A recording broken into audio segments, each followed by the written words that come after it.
A Fox News alert, a brand new threat to America by a deadly terror group. Al-Qaeda-linked Somali terrorists known as Al-Shabaab have released a video calling for an attack on the Mall of America in Minnesota. So why does this area of the country seem to be the epicenter of Islamic radicalization in America? We have someone who knows the answer with us this morning. He's co-author of The Coalition. His name is Kamal Salim, and he's a Reformed Muslim Brotherhood terrorist. Mr. Salim, thanks for joining us this morning. Thank you for having me.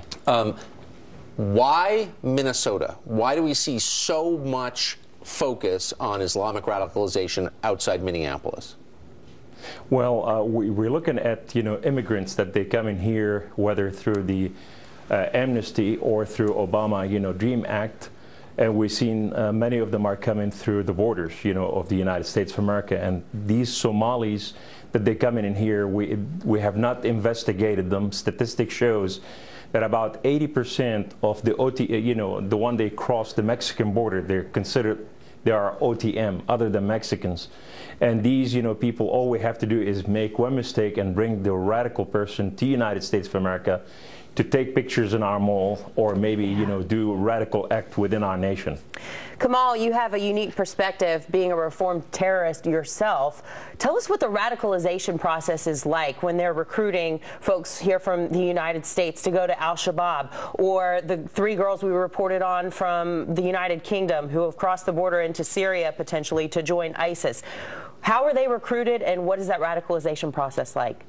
The unfortunate way that's done, it's done through our universities, mosque system, which is the Islamic Holy Prayer Centers, and jail system.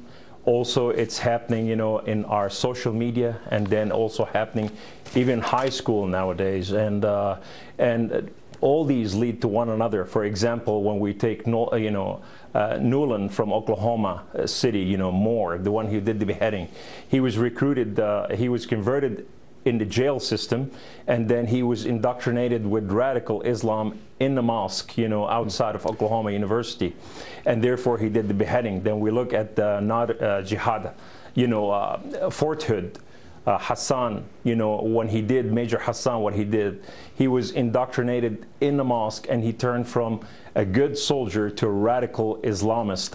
So therefore we see all this happening in our, media, through social media, that is, and universities and mosques.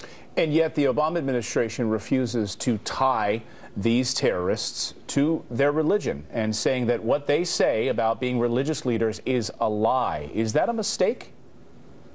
It's a big mistake, not just a big mistake. Eventually, in my humble belief, that I think Obama is trying to really make Islam looks good.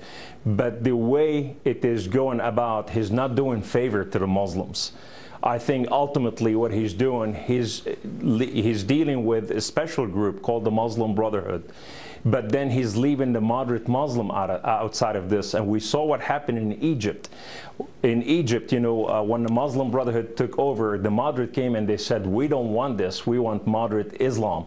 So therefore it was a colossal situation. And we saw what happened in Yemen after, when he said we have a policy that has succeeded, and then it failed. So we really need to bring the moderate Muslim to this, like Jordan, like Lebanon, like the Kurds, like Egypt, like UAE. These are good moderate Muslim countries, and if we get them involved, we can accomplish something here.